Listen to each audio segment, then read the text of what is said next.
જય જય ગરવી ગુજરાત.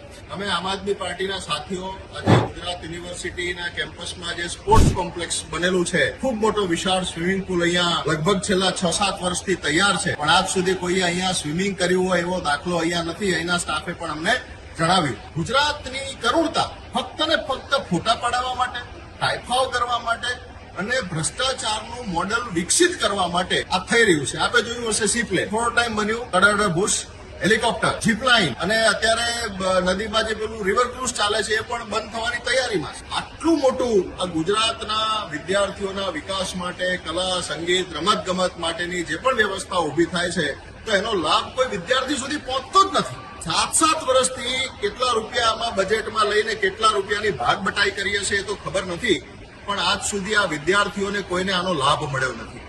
પછી ક્યાંથી ઓલિમ્પિક્સમાં ગુજરાત આવે?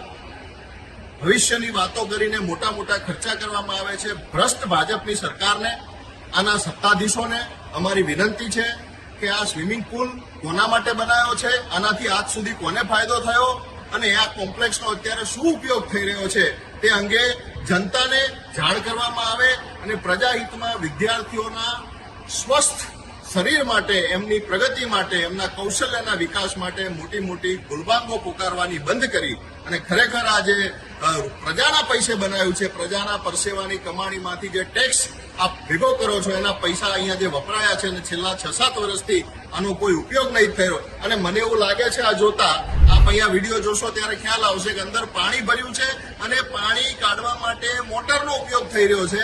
એનો મતલબ પાણીના એક્ઝિટની પણ કોઈ વ્યવસ્થા દેખાતી નથી. આ કયા પ્રકારનું એન્જિનિયરિંગ છે તેનો પણ ખુલાસો અહીંયા કરવામાં આવે.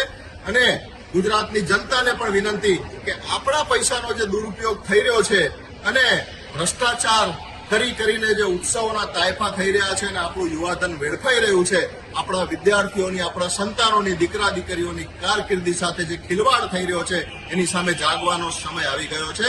તો આવો આપણે સૌ જાગીએ. સત્તાધીશોને વિનંતી કે આનો જવાબ અમને મીડિયાના માધ્યમથી મળે. જય જય ગરવી ગુજરાત.